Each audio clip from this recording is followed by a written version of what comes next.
Hey guys, it's me, Pre, aka that Pokemon Boy, and today I'm going to be bringing you my draft analysis for the IEP Season 2 draft, specifically the draft that the Mauville Magnetons had. That's basically my team.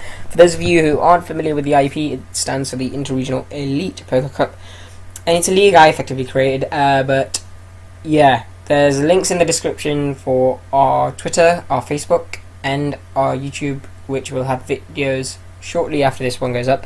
But you know, make sure you check us out. Effectively, it's a draft-based Pokemon League. So yeah, let's get right into it. We had a strong season last season.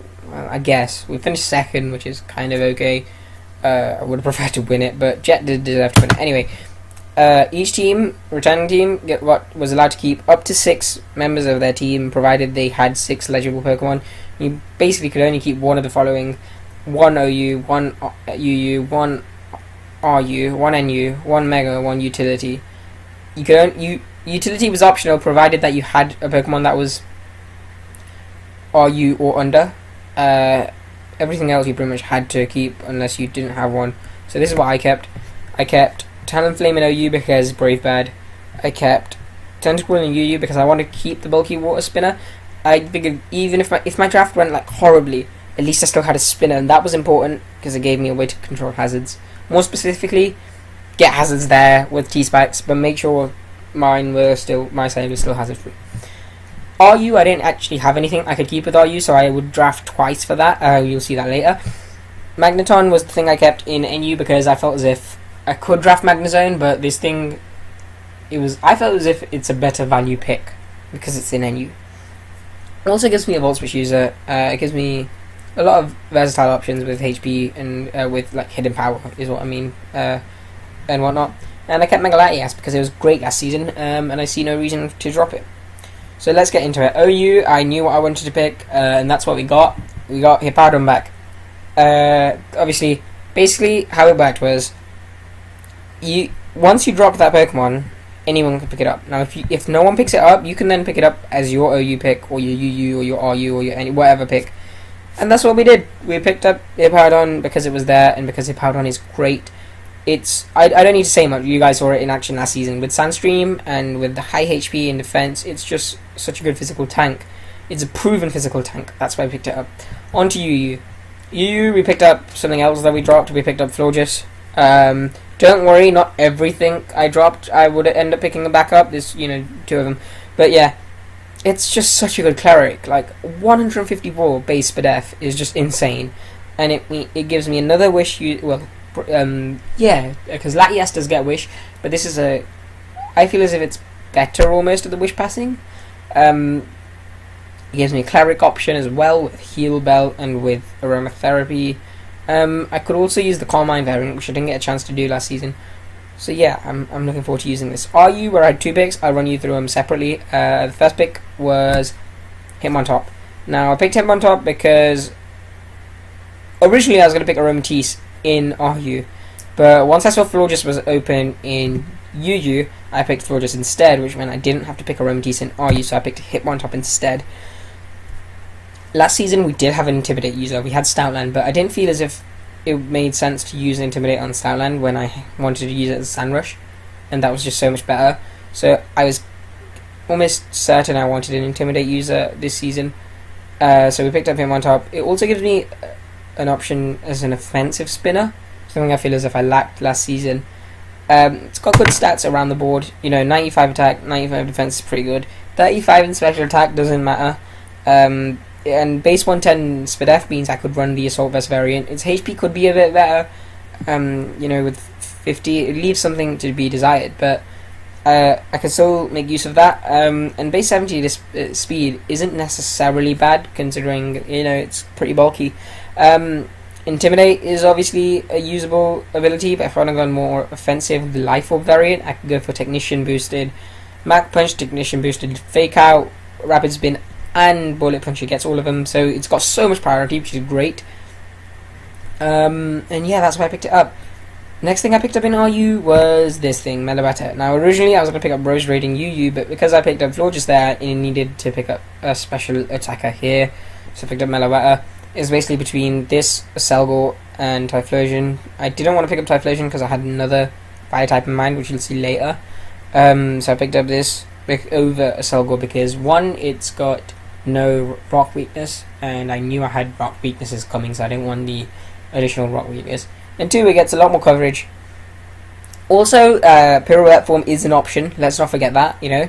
In Pirouette form, it gets base 100 HP with 120 in attack and 128 in speed.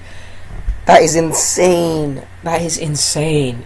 It just makes it so good, like, behind a sub-relic song return, close combat, that would be insane. I think it gets near perfect coverage, obviously, apart from the fact that it doesn't get scrappy. But yeah, it also gets Serene Grace in the normal, well, in both forms, but especially in the normal form, I can abuse Serene Grace with like Psychic, Signal Beam, Shadow Ball, Energy Ball, Thunderbolt. They all benefit from the double chance. Base 128 special attack in the normal form with 128 in SPDF means I could be a really bulky assault vest user and like modest, you know, I can hit the high, I think 393 it might hit, might be wrong there. Also, base 90 speed is pretty good because it means 1 week if I wanted to run a choice scarf and surprise somebody, I can do. Next would be NU, and there'll be no surprises here. Picked up Stoutland. This was, you guys will be glad to know this is the last thing I dropped, only to pick it back up. But I had to, because as soon as I got hit powder back, I knew what I wanted. I knew I wanted Stoutland, and I knew it would fall to me because no one's going to pick Stoutland up. You guys saw what it did last season. Towards the end, when I had this thing, it was just amazing. In the sand, this thing is second to none. Well, actually, it's second to Excadrill, but yeah. Base 110 attack, throw a choice band on there. Adamant Nature, you're doing so much damage. Base 80 speed, you go 252. In the sand, you outspeed most things anyway, so it's so good. And also, like, the thing about this is, I could run Scrappy if I wanted to hit Ghost types, maybe Intimidate as well, but, you know, main thing is going to be Sand Rush. Gets a lot of coverage moves, Thunder Fang, Ice Fang, Fire Fang, it gets Wild Charge, Iron Head, Play Rough, Crunch, all options, you know. And it is bulky, naturally it's bulky. 85 in HP, 90 in the two defenses, that's very good. So yeah. Next thing is utility, and utility this season was anything that is RU or below. And the first thing I picked was NU, which is RU and below, obviously, for my utility, and that was Magmortar. This was the fire type I was talking about. The reason I picked this over Typhlosion, it's quite simple. Okay, Typhlosion is really good because it's got base, like 100 speed and then 1 something in special attack. But I don't necessarily need that base 100 in speed with Magmortar because it hits so hard. Because it hits so hard, I don't have to run choice specs. I can run then Assault Vest or Life Orb or Leftovers for some reason if I wanted to. Also, this thing gives me an option where if I want to run physical Magmortar, it gets Fire Punch, Flame Charge, Thunder Punch, I think it gets Earthquake, pretty sure it has Rock Slide as well, might get Focus Punch as well. So it's got physical options, you know, I think Zen Headbutt as well. So it gives me a physical option as well. Vital Spirit means I can use it as a sleep counter. It's got some interesting moves that people don't know about, so I can use it. Again, knockoff as well, you know, could run Choice Band. 95 SPDF is very good for an Assault Vest user. And also base 83 speed isn't great, but I can work around that. But, and yes, it gives me a rock weakness, but sometimes that season I suppose if I lacked especially offensive fire type, but now I've got one. Next thing I picked up in utility was Crystal. You guys have seen me use the physically defensive variant, and I know how to use this thing, that's why I picked it up, because I felt as if it was a good value physically defensive mon, something that I could use well. I mean, look, base 70 speed with 125 defense is great. Give it sturdy means I'm guaranteed to get rocks up at least once. It gets access to rocks and it gets access to spikes, which is good. Hazard stacking is great. It's got not a lot of resistances, but it's neutral to a lot of things, and that's useful because with base 125 defense, neutral doesn't do too much. You know, it's 4-5 hit KOs at best. It's got 3 weaknesses only: water, rock, and steel. So yeah, I know it's another rock weakness, but I can work around them. you know, last season I think I had maybe only one less rock weakness than I got this season. I've got 1, 2, 3 rock weaknesses this season, which isn't a lot. Maybe I counted that wrong. But yeah, Shell Smash. Let's not forget that, because it basically means I can pass into things and really give them a boost. And that's great because, yeah, it's only got 45 speed, but you know, that's still enough to where I think it hits 400 after the +2. I can pass that off to something, and it's great. And also with Steady, it means I can run the White Herb, and I'm still guaranteed to live it, the one hit. So Shell Smash is an option. Next thing is the Mega, and I'm going to be honest, my first choice, second choice, third choice, and fourth choice were all gone by the time it came around to me. So it's between two things. It's between Heracross and Blastoise, and I ended up picking Mega Heracross. After the day of the draft, I went to sleep thinking we messed up with Megas. I'll probably have to change that in a couple of days. Next day I woke up thinking, no, we got a great Mega. And I'm sticking by that. We got a great Mega. Because this thing has more attack than Suncan has base stat total. Okay? And the thing is, I don't have to run this Mega. Normal Heracross with Guts, Assault Vest, you guys saw me use that to great use, and it is a very good option. I could run the Choice Band set as well with Guts. That would be great. I mean, it's got base 125 attack as it is, base 95 speed F, so like I said, Assault Vest is an option. Moxie Choice Scarf Heracross is good as well. And, you know, with Mega, Skill Link, it's got the ability Skill Link, which is great because it means basically multi-hit moves hit maximum number of times. So like Pin Missile, which hits 5 times, will always hit 5 times, which basically means it's more powerful than Mega Horn and more accurate than Mega Horn.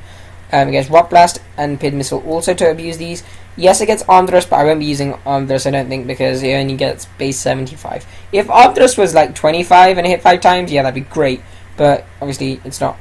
Base 80 HP, base 115 defense, base 105 speed def as the Mega form is great. Yes, I lose that 10 in speed, but that's not too big of a deal because it's still so bulky and it hits so hard.